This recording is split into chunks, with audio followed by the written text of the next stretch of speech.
Hi guys, welcome to narrator Tamil. இன்னைக்கு நாம shadow and phone அப்படிங்கிற வெப் சீரிஸ்ல சீசன் 1 எபிசோட் 1 தான் பார்க்க போறோம். இது ஒரு ஃபேண்டசி சீரிஸ். நம்ம இந்த கதைக்கு போறதுக்கு முன்னே இந்த கதைகளத்தை தெரிஞ்சுக்கணும். இது ஈஸ்ட் ராவுக்கா அண்ட் இது வெஸ்ட் ராவுக்கா. இதுக்கு நடுவில் டார்க்கா இருக்கிற இதுதான் ஃபோல்டு. இந்த ஃபோல்டை பற்றி அப்புறம் சொல்கிறேன்.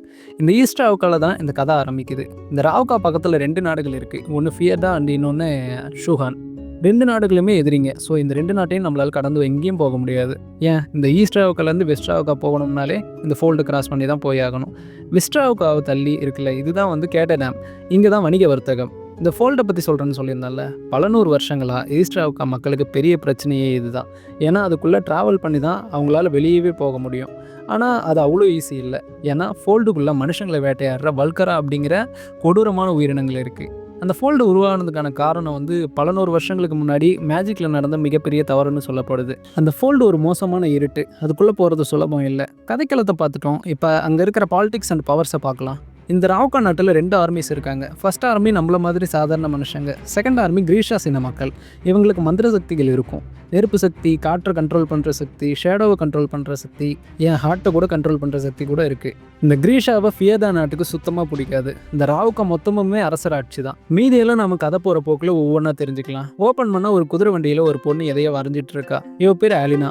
இவளோட அம்மா ஷூஹான் நாட்டை சேர்ந்தவங்க. இவ பார்க்கறதுக்கு அவங்க அம்மா மாதிரி, அதாவது ஷூஹான் நாட்டை சேர்ந்தவங்க மாதிரி இருக்கிறதால இவளை ராவுக்கா நாட்டில் நிறைய பேருக்கு பிடிக்காது. இந்த குதிரை வண்டியில் இருக்கிற எல்லாருமே கேட்டகிராஃபர்ஸ். அப்படின்னா அவங்க இருக்கிற அந்த இடத்துல மேப் எல்லாத்தையும் நேரில் போய் பார்த்து அதை கையில் தான் வரைவாங்க. அலினாவும் ஒரு கேட்டகிராஃபர் தான். அதனால அவங்களோட ஹெட்டு எல்லாத்தையும் பத்திரமா பார்த்துக்கோங்க, தொலைஞ்சதுன்னா திரும்ப நேரில் போய் பார்த்து தான் வரையணும் அப்படின்னு சொல்கிறாங்க. கட் பண்ண சின்ன வயசு அலினா ஒரு ஆர்ஃபனேஜில் இருக்கா. நீங்கள் சொல்கிறது உண்மைதானான்னு கேட்குறா. அதுக்கு கேரக்டர் ஆமாம், உன் பேரண்ட்ஸ் ஃபோல்டில் தான் இறந்தாங்க அப்படின்னு சொல்கிறாங்க. நம்மளால் எங்கேயும் போக முடியாதான்னு அலினா கேட்டதும், ஆமாம் எங்கேயும் போக முடியாது, நீ உன்னோட பென்சில் எடுத்து வரைய ஸ்டார்ட் பண்ணு, இல்லைனா உன் கையில் துப்பாக்கி ஏந்த வேண்டியதாக இருக்கும் அப்படின்னு சொல்கிறாங்க. அலினா இப்படி தான் கேட்டகிராஃபராக மாறி இருக்கா. அது மட்டும் இல்லாமல் அவள் இந்த இடத்த விட்டு எங்கேயாவது போயிடலாமான்னு ஆசைப்பட்றா. ஆனால் அப்படி போகணும்னா இந்த ஃபோல்டை தாண்டி தான் போய் ஆகணும். அலினா அண்ட் டீம் இந்த ஃபோல்டு அப்படியே மிரண்டு போய் பார்த்துட்டு இருக்காங்க. அப்போ இந்த ஃபோல்டு அழிக்க சன்சமனரால் முடியும் அப்படின்னு பேசிக்கிறாங்க. அது ராவுக்கா நாட்டு மக்களோட நம்பிக்கை. அந்த சன்சமனரும் ஒரு கிரீஷா தான். அதை பற்றி நம்ம பின்னாடி பார்க்கலாம். அப்போ ஒரு பொண்ணு மால் அப்படின்னு ஒருத்தன் எதை பார்த்தும் பயப்பட மாட்டான்னு சொல்லிட்டு போகிறா. நம்ம அலினா நக்கலா சிரிக்கிறா. அதுக்கு காரணமும் இருக்குது. அலினா வளர்ந்தது ஆர்ஃபனேஜில் தான். அது நமக்கு நல்லா தெரியும். அவள் கூட அதே ஆர்ஃபனேஜில் வளர்ந்தவன் தான் மால். அவன் சின்ன வயசுல ரொம்ப பயந்தாங்கோலி. அலினா அண்ட் மால் 2 பேரும் ரொம்ப நெருங்கிய நண்பர்கள். இப்போ கூட ஒருத்தன் துரத்திட்டு வரான்னு அலினா பின்னாடி தான் மால் ஒழிஞ்சிக்கிறான். ஆனால் அலினா மாலை துரத்திட்டு வந்தவங்க கிட்ட கத்தியை காமிச்சு தள்ளி போன்னு சொல்கிறப்ப அந்த இடத்துக்கு அந்த கேரக்டர் வந்துடுறாங்க. மால் அங்கேருந்து ஓடி போய் ஒழிஞ்சிக்கிறான். இப்படியே எப்போவும் சண்டையை பார்த்து பயந்து ஓடி போய் ஒழியிற, நீ 20 வயசு தாண்டதே கஷ்டம் அப்படின்னு சொல்லிட்டு போயிடறாங்க அந்த கேரக்டர். இதுதான் வளர்ந்த மால். அவன் கையில் துணியெல்லாம் சுற்றிட்டு தயாராகிறான் சண்டைக்கு. எஸ், மால் இப்போ சின்ன வயசு மால் இல்லை, அதுக்கு நேர் ஆப்போசிட்டாக மாறி நிற்கிறான். சுற்றி இருக்கிற எல்லாரும் சீரப் பண்ணிக்கிட்டு இருக்காங்க. பெல் அடித்ததும் சண்டைய ஆரம்பிக்கிறாங்க. முதல்ல மால் அடி தான் வாங்குறான். அதுக்கு அடுத்து ஆப்போனண்ட் மால் அடிக்க ட்ரை பண்ணுறான். ஆனால் மால் மிஸ் ஆகிறான். நெக்ஸ்ட் மால் அடிக்க ஸ்டார்ட் பண்ணுறான். ஆப்போனண்ட்டால் தாங்க முடியாமல் கீழே விழுறான். மால் அந்த சண்டையில் வின் பண்ணுறான். ஆனால் அங்கேருந்து போகலாம்னு பார்க்கும்போது ஒரு கிரீஷா மால் கிட்ட வம்பிழுக்கிறான், என் கூட சண்டைக்கு வாடா அப்படின்னு. அந்த கிரீஷாவுக்கு காற்றை கண்ட்ரோல் பண்ணுற சக்தி இருக்குது. மால் கிட்ட எந்த சக்தியும் இல்லை, இருந்தாலும் முன்னாடி வர்றான் மால். அப்போ அவன் ஃப்ரெண்டு தடுத்து, அவன் கூட நீ சண்டை போட்டாலுமே உன்னை அரெஸ்ட் பண்ணி உள்ளதான் வைப்பாங்க அப்படின்னு சொல்கிறான். மால் அந்த கிரீஷாவை பார்த்து மேஜிக் இல்லாமல் சண்டைக்கு வாடா அப்படின்னு சொல்லிட்டு போயிடுறான். அங்கேருந்து கட் பண்ண அலினா first and second army tent போட்டிருக்க பக்கமாக நடந்து போகிறான். அப்போ மால் அவளை பார்த்துட்டு வர்றான். 2 பெஸ்ட் ஃப்ரெண்ட்ஸ் ரொம்ப நாள் கழிச்சு மீட் பண்ணுறாங்க. அப்போ மால் அவன் சண்டையில் ஜெயிச்ச பணத்தை காமிக்கிறான். அதுக்கு அலினா, இது க்ரூகர்ஸ், இது கேட்டடாமில் தான் செல்லும் அப்படின்னு சொல்கிறா. பரவாயில்ல, நான் அங்கே போகிறப்ப செலவு பண்ணிக்கிறேன் அப்படின்னு அவங்க பேசிகிட்டு இருக்கப்பவே தூரத்தில் கிரீஷா நெருப்பை வச்சு ப்ராக்டிஸ் பண்ணுறதை பார்க்குறாங்க. அதை இன்னொரு கிரீஷா காற்றை வச்சு அணைக்கிறாங்க. நெருப்பு சக்தி இருக்கிறவங்க பேர் இன்ஃபர்னி அண்ட் காற்று சக்தி இருக்கிறவங்க பேர் ஸ்குவாலர். அவங்க 2 பேரும் ப்ராக்டிஸ் பண்ணுறதை பார்த்து மால், நல்லா சீன் போடுறாங்க பாரு அப்படின்னு சொன்னதும் அலினாவும் சிரிக்கிறா. அவங்க பேசிட்டு திரும்பி வர்றாங்க. அப்போ ஒரு பெரிய புதுசாக தயாரான கப்பலை பார்க்குறாங்க. அப்போ மால், இதுதான் அடுத்து அந்த ஃபோல்டை கிராஸ் பண்ணி போக போகுது. அலினா அதுக்கு அப்போ முன்னாடி போன கப்பல் என்னாச்சுன்னு கேட்டதும் திரும்பி வரவே இல்லைன்னு சொல்கிறான். அப்போ மாலோட 2 ஃப்ரெண்ட்ஸ் ஓடி வந்து மாலை கிண்டல் பண்ணுறானுங்க. இவ தான் நீ சொன்ன உன் ஃப்ரெண்டா அப்படின்னு கேட்டு ஜாடமாடே ஏதோ சொல்லி சிரிக்க மால் தடுக்கிறான். அப்புறம் ஹார்ன் சவுண்ட் கேட்டதும் அவங்க ஓடிடுறாங்க. அலினாவும் அவங்க என்னை பற்றி என்ன சொன்னாங்கன்னு கேட்டுக்கிட்டே அவங்க பின்னாடி போயிடுறா. கட் பண்ண ஒரு ஹாலில் ஃபர்ஸ்ட் ஆர்மி சேர்ந்த எல்லாரும் இருக்காங்க. அங்கே மால் அண்ட் அலினாவும் இருக்காங்க. மால் வந்து ஒரு ட்ராக்கர். ஒரு பொருள் இல்லைனா ஏதாவது ஒரு விஷயத்தை தேடி கண்டுபிடிக்கிறவன். ஃபர்ஸ்ட் ஆர்மியோட ஜெனரல் தான் பேசிகிட்டு இருக்காரு. எல்லாரையும் இப்போ அசைன்மெண்ட் கொடுத்து பிரித்து விட்டுட்டு இருக்காரு. சில பேரை நார்த் சைடு ஃபியர்டா பார்டருக்கும், சில பேரை சவுத் சைடு ஷூஹான் பார்டருக்கும் அனுப்புறாரு. அப்புறமா சில பேர் அந்த ஃபோல்டை கிராஸ் பண்ணி சப்ளைஸ் எடுத்துகிட்டு வர போறீங்கன்னு சொல்கிறாரு. வெளியே மால் அண்ட் அலினா ஒரு கப்பல் பார்த்தாங்கல்ல, அதில் தான் ஜெனரல் லிஸ்ட் படிக்கிறப்போ மால் பேரையும் சேர்த்து சொன்னதும் மாலை தாண்டி அலினாக்கு தான் ஷாக்கு. ஏன் பயான்னு கூட சொல்லலாம், ஏன்னா அதை கிராஸ் பண்ணுறதால உயிரே கூட போகலாம். ஆனால் மால் பரவாயில்ல, ஒருவேளை நான் வெஸ்ட்ராவுக்கு போயிட்டேன்னா அப்படியே கிராஸ் பண்ணி கேட்ட டேம் போயிடுவேன்னு சிரிச்சுக்கிட்டே சொல்கிறான். கட் பண்ண கேட்ட டேம் தான் காமிக்கிறாங்க. அங்கே ஒரு சூதாட்டம் அப்புறம் குடிக்கிற இடம் காமிக்கிறாங்க. அந்த இடத்துல ஒருத்தனை காமிக்கிறாங்க. அவன் காயினை மேலே சுண்டி விட்டு அவன் கிட்ட இருக்கிற கண்ணால் குறி வச்சு கரெக்டாக மேலே பறக்கும் போதே ஓட்டையை போடுறான். இவன் பேர் ஜெஸ்பர். இவன் கன் ஹேண்ட்லிங் தரமாகவும் ஃபாஸ்ட்டாகவும் பண்ணுவான். அங்கேயே இன்னொருத்தனை காமிக்கிறாங்க. இவன் தான் காஸ். இந்த ஜெஸ்பரோட தலைவனே இவன் தான்.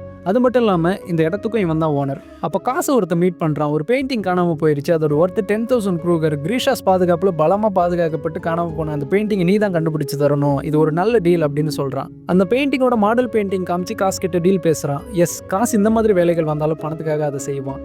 ஆனால் இந்த ஆஃபரை காசு ரிஜெக்ட் பண்ணிடுறான். அப்படியே உள்ள அவன் ரூம் போகிறான். போகிற வழியில் வாலில் அதே பெயிண்டிங் இருக்குது. எஸ், சுட்டதே இவன் தான். காசு அவன் ரூம் போய் ரெஃப்ரெஷ் ஆகிட்டு இருக்கும்போது அந்த இடத்துக்கு ஒருத்தி வர்றா. இவ தான் இனச். இவ காத்து கூட நுழைய முடியாத இடத்துல கூட அசால்ட்டாக போயிட்டு வந்துருவா. அந்த மாதிரி வேலைக்காரி. அது மட்டும் இல்லாமல் கத்தியை வச்சு பல வித்தைகளை காட்டுறவ. குறி வச்சா ஏற விழுந்துரும். இவளோட தலைவனும் காசு தான். இவ காசுக்கு இன்ஃபர்மேஷன்ஸ் கொண்டு வருவா. இப்போ ஒரு இன்ஃபர்மேஷன் கொண்டு வந்திருக்கா, அதுவும் மில்லியன் க்ரூகருக்கு. ட்ரீசன் அப்படிங்கிற வியாபாரிக்கு ஏதோ ஒரு விஷயத்த ஃபோல்டை கிராஸ் பண்ணி ஈஸ்ட் ராவுக்கால இருந்து கொண்டு வரணுமா அப்படின்னு இனச் சொன்னதும், சரிதான், சாவுக்கு மில்லியன் க்ரூகர் ஒர்த்து தான் அப்படின்னு சொல்லிட்டு, ஆமா என்னத்தை கொண்டு வரணுமா அப்படின்னு கேட்டதுக்கு இனச் தெரியல, ஆனால் மிட் நைட்ல ஏதோ மீட்டிங் வச்சிருக்காங்க. நான் ட்ரீசனோட பிரைவேட் பிளேஸில் வேவ் பார்த்தேன். அப்போது ஒருத்தனை ரகசியமாக உள்ளே கூட்டிகிட்டு போனாங்க. உள்ளே கூட போயிருப்பேன், ஆனால் நான் கத்தியை யூஸ் பண்ணுற மாதிரி ஆகியிருக்கும் அப்படின்னு சொல்கிறா. வேற யாராவது இதில் ஈடுபடுறாங்களா அப்படின்னு காசு கேட்குறான். டெண்டோ அப்படின்னு நினைக்கிறான் அவன் பேர். அவன் பெக்காரோலென்ஸ் அப்படிங்கிற டானோட ஆள். ஸோ பெக்காரோலின்ஸும் இதில் இருக்கான் அப்படின்னு காசு புரிஞ்சுக்கிறான். என்னாச்சு, என்ன பாஸ் நம்ம இதை செய்ய போகிறோமா அப்படின்னு கேட்டதும், நம்ம 2 முறை ஃபோல்டை கிராஸ் பண்ணி போயிட்டு வரணும், 2 முறையும் நமக்கு ஏதோ ஒரு மிராக்கிள் நடக்கணும், செய்யலாம் அப்படின்னு சொல்கிறான் காசு. கட் பண்ணால் எல்லாரும் கேம்பில் சாப்பாடு வாங்கிட்டு இருக்காங்க. அலினா அந்த இடத்துக்கு போனது சாப்பாடு வைக்கிறவன் ஷூஹான் நாட்டை சேர்ந்தவன் இங்கே என்ன பண்ணுறா அப்படின்னு கேட்குறான். பின்னாடி இருக்கிறவங்க அவள் ஹாஃப் ஷூ, அவ்வளோ ராவ்கன் தான் அப்படின்னு சொன்னாலும் பின்னாடி போய் நில்லு அப்படின்னு அசிங்கப்படுத்தினதும் அலினா கோவத்தில் சாப்பாடு வாங்காமல் போயிடுறா. தூரத்தில் இருந்து மால் அதை பார்க்குறான். செகண்ட் ஆர்மியோட கேம்பில் ஃப்ரூட்ஸ் இருக்குது. அதை மால் யாருக்கும் தெரியாமல் அலினாக்காக எடுக்கிறான். அப்போ அங்கே ஜோயா அப்படின்னு ஒரு கிரீஷா வர்றா. அவ ஒரு ஸ்குவாலர் வந்துட்டு, நீ செகண்ட் ஆர்மியோட ஃபுட்டு திருடுறதுக்காக உன்னை அரெஸ்ட் கூட பண்ணலாம் அப்படின்னு சொல்கிறா. மாலும் சரி ஓகே அரெஸ்ட் பண்ணுங்க, இதை என் ஃப்ரெண்டுக்காக தான் எடுத்துகிட்டு போகிறேன் அப்படின்னு சொன்னதும், அந்த ஜோயாக்கு நம்ம மால் மேலே ஏதோ இன்ட்ரெஸ்ட் இருக்கும் போல. அவள் ஃப்ளர்ட் பண்ண ட்ரை பண்ணுறா. மால் உடனே நான் போயாகணும்னு கிளம்பிடுறான். அவ்வளோ அவள் கேம்பில் இருக்க கேண்டில்ஸ் அவளோட காற்றை கண்ட்ரோல் பண்ணுற சக்தியை வச்சு ஆஃப் பண்ணுறா. கட் பண்ணா அலினா தனியாக உட்காந்து வரைஞ்சிட்டு இருக்கா. அப்போ மால் அவகிட்ட ஃப்ரூட் சாப்பிட கொடுக்குறான். ஏதுடா இது எப்படி அப்படின்னு அலினா கேட்டதும் இவனும் நடந்தது எல்லாம் சொல்கிறான். 2 பேரும் சிரிச்சிட்டு இருக்காங்க. அப்போ அலினா அவளோட பயத்தை சொல்கிறா. அதான் அந்த ஃபோல்டை கிராஸ் பண்ணி நீ போவாத அப்படின்ற மாதிரி சொல்கிறான். மாலும் சின்ன வயசில் எனக்கும் அந்த ஃபோல்டுக்குள்ளே போகிற மாதிரி கெட்ட கனவுலாம் வந்திருக்கு, ஆனால் ஆர்டர்ஸ் மீற முடியாது அப்படின்னு சொல்கிறான். அலினா அதுக்கு நீ என்ன ஆனாலும் திரும்ப வரணும் அப்படின்னு சொன்னதும், சரி என்ன ஆனாலும் நான் உன்கிட்ட திரும்ப வருவேன், இது ப்ராமிஸ் அப்படின்னு சொல்கிறான். அப்போது ஒரு மொமெண்ட் அலினா கிஸ் பண்ணுறதுக்கான ஃபர்ஸ்ட் மூவை கொடுக்குறா. ஆனால் மால் டைவர்ட் பண்ணி நான் கேட்ட டைம் போனதும் கேம்லிங் பண்ண போகிறேன் அப்படின்னு சொல்கிறான். நான் எல்லாமே அப்படின்னு அலினா கேட்டதும், நான் உனக்கு லெட்டர் எழுதுறேன் அப்படின்னு மால் சொல்கிறான். கட் பண்ண கேட்ட டைமில் காசன் டீம் மும்பரமாக ஃபோல்டை கிராஸ் பண்ணி ஈஸ்ட் ராவுக்கா போகிறதுக்கு வழி தேடிட்டு இருக்காங்க. ஆனால் அவங்க யாருக்கிட்ட விசாரிச்சாலுமே அந்த வால்கரா உயிரினத்தை தாண்டி போகிறது வாய்ப்பே இல்லை. ஒருவேளை ஃபியதா நாட்டு வழியாக ஒருவேளை அதிசயமாக நீங்கள் போனாலுமே 4-5 மாதம் ஆகிரும் அப்படின்னு சொல்கிறாங்க. ஒரு இடத்துல காசு சினேஜ் அப்புறம் ஜெஸ்பர் உட்காந்து பேசிகிட்டு இருக்காங்க. அப்போ ஜெஸ்பர் ஒரு டனல் தோண்டி வச்சாதான் என்னவா அந்த ஃபோல்ட்டை கிராஸ் பண்ண, அதுக்கு காசு 100 வருஷத்துக்கு முன்னாடியே அதை ட்ரை பண்ணிட்டாங்க. அவங்க தோண்டி போகும்போது அவங்களுக்கு மேலே யாரோ தோன்ற மாதிரி சவுண்டு கேட்டிருக்கு, அதோட ஸ்டாப் பண்ணிட்டாங்க அப்படின்னு காசு சொல்லிட்டு இருக்கும்போதே காசோட ஆள் ஒருத்தன் வந்து ரீசனுக்கு ஒரு ஹார்ட் ரெண்டர் தேவைப்படுது அப்படின்னு சொல்கிறான்.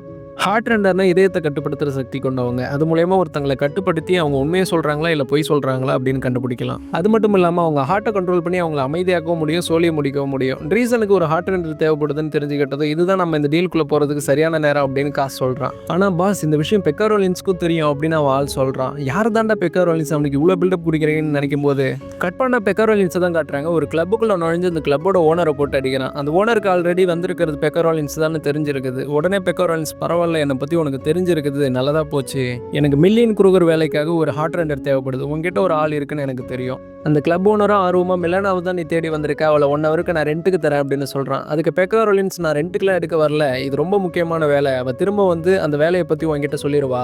கிளப் ஓனரும் ஆமாம் அவள் என்கிட்ட வேலை செய்கிறா அப்படின்னு சொல்கிறான். அதுக்கு தான் நான் ஒரு டீல் வச்சுருக்கேன், இந்த இடத்தையே எனக்கு கொடுத்துரு, வர லாபத்தில் உனக்கு 10% தரேன் அப்படின்னு சொன்னதும் அந்த கிளப் ஓனர், என்ன டீல் இது, ஆல்ரெடி நான் 100% லாபம் பார்த்துட்டு இருக்கிறேன், சரி ஓகே அப்போ நான் ஒன்று பண்ணுறேன், உன்னை அறுத்து ஒரு பேரலில் எலிகளுக்கு போட்டுடுறேன் அப்படின்னு சொல்லி, இப்போ ஓகேவா உனக்கு 10% அப்படின்னு மிரட்டுறான். இப்போ புரியுது இவனை கண்டா ஏன் அலறானுங்கன்னு. கட் பண்ணா கேம்ப்ல தான் காமிக்கிறாங்க. அந்த இடத்துக்கு செகண்ட் ஆர்மியோட ஜெனரல் கிரிகன் வராரு குதிரை வண்டியில். அவர் வர்றதே ஃபர்ஸ்ட் ஆர்மியில் இருக்கிற எல்லாரும் அதிசயமாக பார்க்குறாங்க.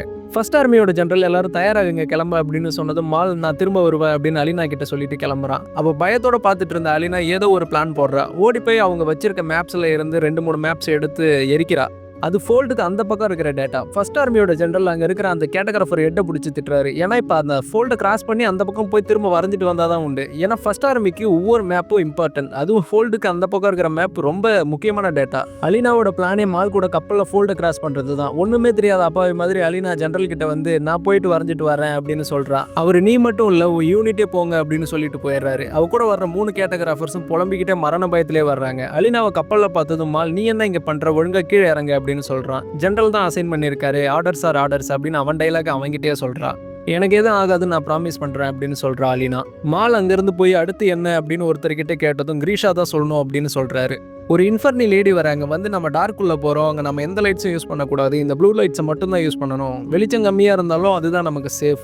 அங்கே இருக்க எல்லாருக்கும் இவ ஒரு இன்ஃபர்னி, அதாவது நெருப்பு சக்தி கொண்டவ, இவன் என்ன பண்ணுறான்னு ஒரு குழப்பம். மால் உடனே ஜெனரல் கிரிகன் வரலையா அப்படின்னு கேட்டதும் நாம மட்டும் தான் போக போகிறோம் அப்படின்னு சொல்லிட்டு போயிடுறாங்க. அந்த கப்பலில் இருந்த ஸ்குவாலர் காற்று பயன்படுத்தி கப்பலை ஃபோல்டு பக்கமாக நகர்த்துறாங்க. கேட்டகிராஃபர்ஸ் கிட்ட ஒருத்தர் எதையும் தவற விட்டுறாதீங்கன்னு சொல்லும் போதே அலினாவோட ஸ்கார்ஃப் பறந்து போயிடுது. அந்த கப்பல் ஃபோல்டுக்குள்ளே போகிறத தூரத்துல இருந்து ஒருத்தர் பார்க்குறாரு. இவர் தான் செகண்ட் ஆர்மியோட ஜெனரல் கிரிகன். அவர் பின்னாடி தான் காமிக்கிறாங்க, அவரோட ஃபேஸை காமிக்கல. அந்த ஃபோல்டுக்குள்ள நுழைஞ்சது எல்லாரும் பயத்தோட போயிட்டு இருக்காங்க. தூரத்துல இருந்து சத்தங்கள்லாம் கேட்குது. ரொம்ப இருட்டா இருக்கு. அந்த ஃபோல்டுக்குள்ள ப்ளூ லைட் வசதியோட போய்கிட்டு இருக்காங்க. அப்ப அந்த இன்ஃபர்னி லேடி மார்க்கர் 1 அப்படின்னு சொல்றாங்க. அலினா அப்ப இன்னும் எத்தனை மார்க்கர்ஸ் இருக்கு அப்படின்னு கேட்டதும் 37ன்னு சொல்றாங்க. அலினாவும் மாலும் ஷாக்கோட பாக்குறாங்க. அப்ப அந்த வல்கராவோட சத்தங்கள் பக்கத்துல கேட்குது. எல்லாரும் பயப்படுறாங்க, கன்னை எடுக்கிறாங்க. அந்த ப்ளூ லைட் ஆஃப் ஆகுது. உடனே ஒருத்தன் ஒரு நார்மல் லைட்டை பத்த வைக்கிறான். அந்த இன்ஃபர்னி லேடி பாதறி போய் ஆஃப் பண்ணுறா அப்படின்னு சொல்லி முடிக்கிறதுக்குள்ளேயே ஒரு வல்கரா அவனை தூக்கிட்டு போகுது. அவன் கையில் இருந்த லைட் கப்பல்லே விழுந்து எரிய ஆரம்பிக்குது. அந்த வெளிச்சத்துக்கு அங்கே இருக்கிற வல்கராஸ்லாம் அட்ராக்ட் ஆகி கப்பல் மேலே காற்றை கண்ட்ரோல் பண்ணிக்கிட்டு இருந்த ஒரு ஸ்குவாலரை தூக்கிட்டு போகுது. கப்பலில் இருக்கிறவங்களாம் ஷூட் பண்ணாலும் மாற்றி மாற்றி ஒவ்வொருத்தரையும் அந்த வல்கராஸ் வேட்டையாடிக்கிட்டு இருக்குது. கடுப்பான அந்த இன்ஃபர்னி லேடி முடிஞ்சா என்கிட்ட வாங்க அப்படின்னு நெருப்பு சக்தி யூஸ் பண்ணி அட்டாக் பண்ண ட்ரை பண்ணுறாங்க. ஆனால் நோ யூஸ். அவங்களையும் அடித்து இழுத்துட்டு போகுது அந்த வல்கரா. அப்போ அலெக்ஸின்னு ஒருத்தன் அந்த கப்பலை விட்டு கீழே குதிச்சு ஓட ஆரம்பிக்கிறான். மால் அலறல் சத்தம் கேட்டதும் அலினா திரும்பி பார்க்கறா. ஒரு வல்கரா மாலை பிடிச்சி தூக்கிட்டு போக பாக்குது. மால் அவன் கையில இருக்கிற கத்தியை வச்சு அட்டாக் பண்றான். அலினா கீழே கிடக்கிற கன் எடுத்து ஷூட் பண்றா. அந்த வல்கரா மாலை கீழே போட்டுட்டு போயிருது. அலினா ஓடி போய் மாலை பாக்குறா. ரொம்ப மோசமான கண்டிஷன்ல கீழே கிடக்குறான். நான் உன்னை சொர்க்கத்துல பாக்குறேன் அப்படின்னு மால் சொல்லும் போதே ஒரு வல்கரா அலினாவை தூக்கிட்டு போக பாக்குது. மாலும் அலினாவும் கையை விடல. அப்போ ஒரு பெரிய வெளிச்சம் அலினா கிட்ட இருந்து வெளிப்படுது. கட் பண்ண வெஸ்ட்ராவுக்கால தான் காமிக்கிறாங்க. இவர் தான் ஜெனரல் ஸ்லெட்டான். 2 ஹவர்ஸ்க்கு முன்னாடியே ஈஸ்ட்ராவுக்கால இருந்து கிளம்பின கப்பல் இங்கே வந்து சேர்ந்துருக்கணும். அவ்வளோதான், இந்த கப்பலும் காலி அப்படின்னு ஜெனரல் ஸ்லெட்டான் கிளம்பும் போது எல்லாரும் அங்கே பாருங்கன்னு அந்த ஃபோல்டை பார்த்தா கப்பலை விட்டு கீழே இறங்கி ஓடினால அந்த அலெக்சி அவன் மட்டும் நைஸாக அந்த ஃபோல்டை கிராஸ் பண்ணி வந்துட்டான் போல. எல்லாரும் என்ன கப்பல் வரும்னு பார்த்தா ஒருத்தன் மட்டும் வர்றான் அப்படின்னு ஷாக்காக பார்க்குறாங்க. அவன் கிட்ட ஜெனரல் ஸ்லெட்டான் உன் கூட வந்தவங்க எங்க அப்படின்னு கேட்குறாரு. கட் பண்ண கேட்ட டைமில் பெக்காரோலின்ஸ் இங்கே அந்த கிளப் ஓனரை அடித்து டீல் பேசிகிட்டு இருக்கும்போது யாரோ வந்து அந்த ஹார்ட் ரெண்டர் மில்லானாவை தூக்கிட்டு போயிட்டாங்க போல. ஓடி வந்து பெக்காரோலின்ஸ் ஆள் சொன்னதும் கட் பண்ணா வேற யாரும் இல்லை, நம்ம காசன்ட் டீம் தான் தூக்கியிருக்காங்க. அப்போ அந்த மில்லானா நான் திரும்பி போலன்னா என் பாஸ் என்ன சும்மா விட மாட்டாருன்னு பேசிக்கிட்டு இருக்கா. நீ பயப்பட வேண்டியது பெக்காரோலின்ஸ்க்கு தான், ஆனால் அவர் என் பாஸ் இல்லை, உன் பாஸை பெக்காரோலின்ஸ் எப்போவோ கொண்டுட்டான் அப்படின்னு பேசிக்கிட்டு ட்ரீசன் இடத்துக்கு தான் வந்திருக்காங்க காசன்ட் டீம். ட்ரீசனால் உள்ள விடலை. நீங்கள் பெக்கா டீம் மாதிரி தெரியலையே அப்படின்னு சொன்னதும் காசு நாங்கள் பெக்கா டீமாக இருக்கணும்னு அவசியம் இல்லை அப்படின்னு காயின்ஸ் தூக்கி அவங்க கிட்ட போட்டுட்டு உள்ள போறாங்க எல்லாரும். ட்ரீசன் எல்லாரையும் பார்த்துட்டு நான் யாரையும் மிட் நைட்ல பார்க்க விரும்ப மாட்டேன், கிளம்புங்கன்னு சொல்றான். நான் டீலோட தான் வந்திருக்கேன், உனக்கு ஹார்ட் ரெண்டர் தேவைப்படுதுன்னு தெரியும், கூட்டிட்டு வந்திருக்கேன். இவங்க இப்படி டீல் பேசிட்டு இருக்கும்போது ட்ரீசனால் ஒருத்தன் கன்னில் கை வைக்கிறான். சும்மா இருப்பானா நம்ம ஜெஸ்பரு, அவனும் கன்னில் கை வைக்கிறான். அப்புறம் அந்த ட்ரீசனும் சரி வாங்க அப்படின்னு கூட்டிட்டு போறான். ஒருத்தனை சேர்ல கட்டி போட்டு மூஞ்சில துணியை போட்டு மூடி வச்சிருக்காங்க. அவன் யாருன்னு காசு கேட்டது ட்ரீசன் துணியை எடுக்கிறான். யாருன்னு பார்த்தா அலெக்சி. கப்பல்ல இருந்து இறங்கி ஓடி வெஸ்ட்ராவுக்காக வந்த அலெக்சி. என்னடா இதுன்னு நமக்கே ஷாக் ஆகிரும். ஆக்சுவலா 2 டைம் லைனும் மாத்தி காமிச்சிருக்காங்க. அந்த கப்பல்ல அவங்க 2 வீக்ஸ் முன்னாடியே டிராவல் பண்ணிருக்காங்க. இந்த கேட்ட டைம்ல நடக்கிறது எல்லாமே 2 வீக்ஸ்க்கு அப்புறம் நடக்கிறது. இப்போ அந்த ட்ரீசன் சொல்றான் இவன் தான் அந்த ஃபோல்டை ஓடியே கிராஸ் பண்ணி வந்திருக்கான். அந்த கப்பல்ல ஏதோ ஒரு சம்பவம் நடந்திருக்கு, அது இவனுக்கு தான் தெரியும். இப்போ புரியுதா, இந்த அலெக்சி கிட்ட இருந்து உண்மையை வர வைக்க தான் ட்ரீசன் ஹார்ட் ரெண்டரை தேடி இருக்கான். காசு தலையாட்டினதும் மிலனாவும் அலெக்சி கிட்ட போய் வேகமாக துடிக்கிற அவனோட ஹார்ட் பீட்டை கண்ட்ரோல் பண்ணி அவனை அமைதியாக்குறா. இப்போ சொல்லு, அந்த ஃபோல்டில் என்ன நடந்தது, உன்னை காப்பாற்றினது என்னது அப்படின்னு மிலனா கேட்டதும் இவன் அந்த கப்பலில் இருந்து இறங்கி ஓடி இருக்கான். அப்போ ஒரு பெரிய வெளிச்சம் அவன் கப்பலை திரும்பி பார்க்கும்போது நீங்கள் சொன்னால் நம்ப மாட்டீங்க அப்படின்னு ஒரு கேப் விடுறான் அலெக்சி. அது ஒரு சன் சம்மனர் அப்படின்னு சொன்னதும் அங்கே இருக்கிற எல்லாருக்கும் ஷாக்கு. ஏன்னா இவ்வளோ நாள் கட்டுக்காதுன்னு நினச்சிக்கிட்டு இருந்த ஒரு விஷயத்த ஒருத்தன் நேரில் பார்த்துருக்கான். ட்ரீசன் அலெக்சி பக்கத்தில் வந்து அது யாரு அப்படின்னு கேட்குறான். நான் யாருன்னு சொன்னா என்னை விட்டுருவீங்களா அப்படின்னு அலெக்சி கேட்டதும் கண்டிப்பா நீ இருக்கிறது கேட்ட டேம்ல, நீ இங்கிருந்து எங்க வேணா போகலாம், இது என்னோட வாக்கு அப்படின்னு சொல்றான் ட்ரீசன். அவள் பேர் அலினா அப்படின்னு அலெக்சி சொன்னதும் கப்பலில் போனவங்க நேம்ஸ் செக் பண்ணுறான் அண்ட்ரீசன். அதில் அலினா நேம் இருக்கிறத கன்ஃபார்ம் பண்ணிட்டு அலெக்சியை ஒரே ஷாட்டு தலையிலே சுட்டு கொள்றான் அண்ட்ரீசன். டே அலெக்சி, நீ அதுக்கு கப்பல்லே இருந்திருக்கலாமேடா. இப்போ இந்த இன்ஃபர்மேஷன் தெரிஞ்சாலும் நாம மட்டும்தான். நீ போய் அந்த ஃபோல்டை கிராஸ் பண்ணி அலினாவை கொண்டு வா, இல்லைன்னா நான் பெக்காரோலிட்ஸ் கிட்ட கொடுத்துருவேன் இந்த ப்ராஜெக்ட்டை அப்படின்னு ரீசன் சொன்னதும் பிளான் போட ஒன் டே கூட அப்படின்னு காசு கேட்குறான். விடியற வரதான் டைம், அலினாவை கொண்டு வா, இந்த வேலைக்கு 1 மில்லியன் குருகர் அப்படின்னு சொல்லிட்டு போயிடுறான் ரீசன். காசு அண்ட் டீம் என்ன பண்ணுறதுன்னு தெரியாமல் இருக்காங்க. இதோட shadow and phone season 1 episode 1 முடியுது. நெக்ஸ்ட் வீடியோவில் நெக்ஸ்ட் எபிசோடு பார்க்கலாம். தேங்க்ஸ் ஃபார் வாட்சிங்.